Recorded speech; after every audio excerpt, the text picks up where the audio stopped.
welcome to the Creative Opportunities Jobs Fair 2022. My name is Mickey and I manage the Creative Opportunities Jobs Board. I'll be giving a talk on what Creative Opportunities is, how to use it, what we advertise, when is the best time to look for jobs, and what employers are looking for. Creative Opportunities is a platform promoting creative industry roles and opportunities for students and alumni from the University of the Arts London. Careers and Employability run the service, and it's the go-to hub for art, design, communications, and performance graduates. We promote jobs, paid internships, volunteering roles, scholarships, and competitions, which allow you to gain genuine industry experience to progress in your career. We hope our students and alumni are able to do something they love and make a living from it. Most of our creative jobs and internships are London-based. Some are based elsewhere in the UK, and we do promote some international roles from both creative and non-creative industries. Our jobs and internships are paid at least minimum wage, and we allow freelance roles to be negotiated between employer and the freelancer. Our volunteering roles are from charities or a non-profit entity. Although they're not paid, they do offer expenses and other benefits such as having a mentor, references, and feedback. These opportunities can give direct, valuable industry insight whilst developing your skills and experience to progress your career. The competitions we promote are related to UAL courses and must have some financial reward. We don't promote exposure-only opportunities.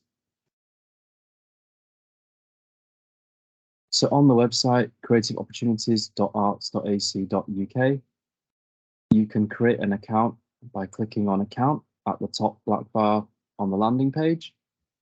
This will take you to a login screen, and at the bottom, if you haven't got an account, there's a link to sign up. Once you click on that, it will take you to job seeker sign up or an employer sign up. So as you're a job seeker, you want to click on the first one. And then it's really easy, just a few things and a form to fill in, and then you can start applying for roles. So all the roles are visibly public, but to apply for them, you must have an account with us. So I thought I'd show you some information over the last few years before COVID about what was happening, some trends in the jobs market, and what's important for job seekers. So as we can see, 4 years ago now, back in 2018-19, there were just under 3,000 jobs advertised with internships, that is. And then last year, we had around 2,468 jobs and internships, which is slightly less, but it's recovering from COVID. So during the last 2 years, the number of jobs advertised dropped by 1,000, and internships dropped as well by about 100 or so. So it's good to see that now there are more and more opportunities available. Okay, when do employers post jobs? So as you can see, the last 4 years, the top red line was from 4 years ago, and there's a really clear trend here. So it was around October, and then December was a massive drop, and then back up in January to kind of middling out until around June or July. And that was a really common trend for the years before COVID. And during COVID, as we can see, the first year during it was the yellow line, and it goes all the way down. It kind of crashes somewhere around April or May.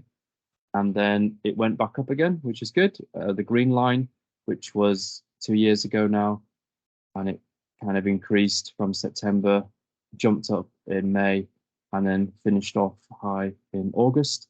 And then last year, which is the blue line, we follow the typical pattern where the amount of jobs advertised by employers decreased in December, and then it's gone up again to around a high around about April and July. So in terms of if you're looking for a job, the best time to look for a job is going to be around October, and then the next time will be January in the new year, and then around about the time of graduation, round about somewhere from April to June onwards. So those are the times when there are most jobs on the jobs board. Let's take a look at internships. So this is all over the place because of COVID, and it's not quite unusual trends here. So 4 years ago, we've got this red line that goes up around October, and then it went up in January again. There's another peak there. It dropped bizarrely in April, but then it shot straight back up, and July was a high point in terms of internships. And again, during COVID, the yellow line was the first year. I think it just kept decreasing until on April, there were on 10 internships advertised that month. And then the year after that, the green line, it kind of stayed the same.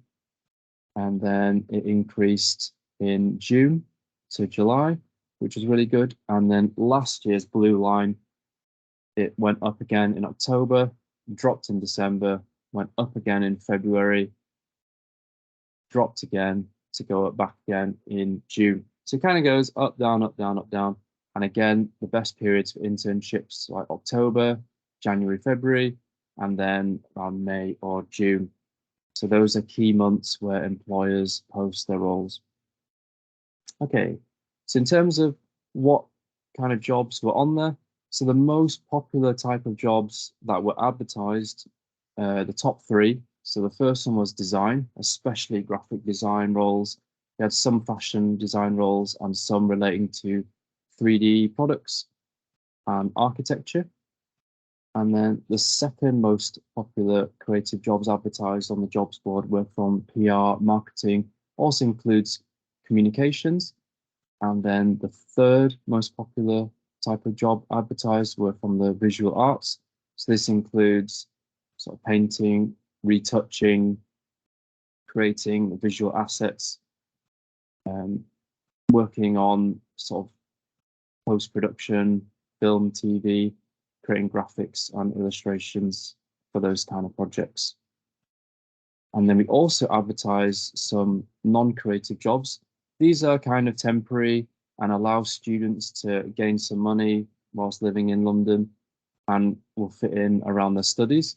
So it was really, really good to see sales, retail, buying and merchandising jobs increase, because during COVID, there was a stop by a lot of recruiters to hire sort of entry-level sales staff because they were worried about their own finances. So the fact that there are now more sales and retail jobs out there means that those businesses are now recovering and they can afford to put money into creating sales.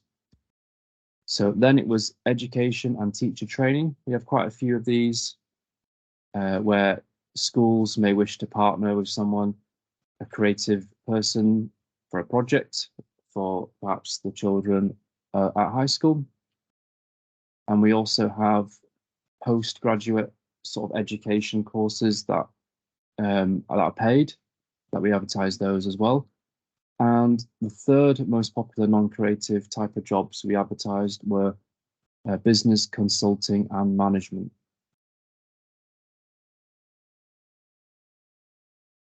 So let's have a look at the type of jobs we advertise. So last year, 46% of the jobs advertised were full-time roles. We also advertised part-time on freelance roles, and those were 23% each. And then temporary roles are 8%. So temporary roles, the difference between a temporary role and the others is that temporary roles are literally just temporary. They're for a set period. Maybe we give it under a year, whereas part-time, full-time, these are implied that these are kind of permanent roles, but just at a certain number of hours. Now, for job position, we've got entry level at 59%. So entry level means that these are, yeah, as it says, entry level. You don't really need much experience.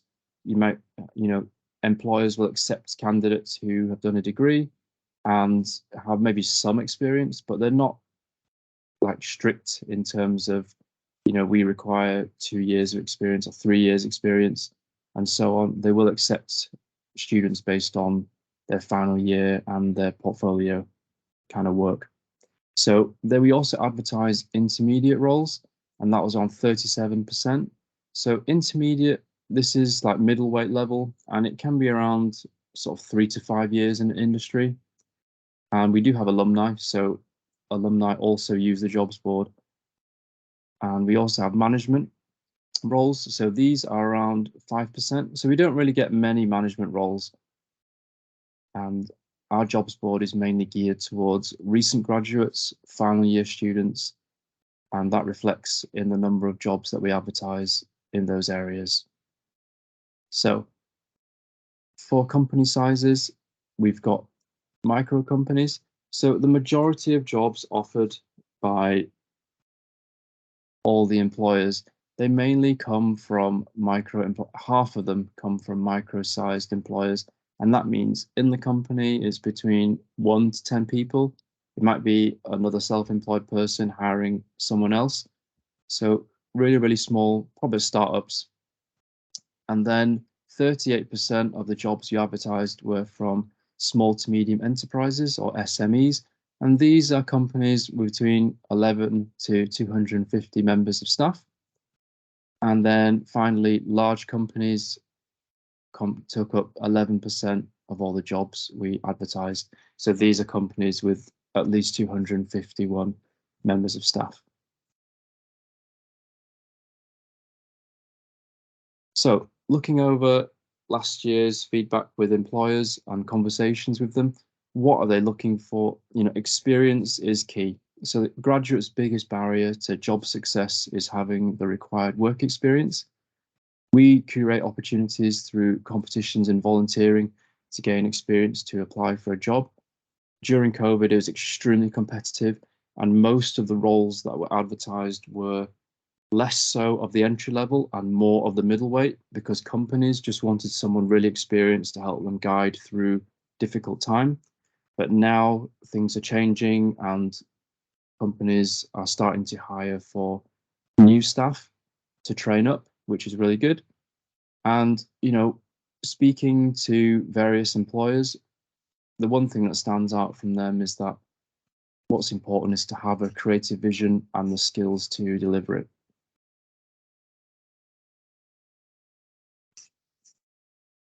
Okay, so careers and employability also offer further support.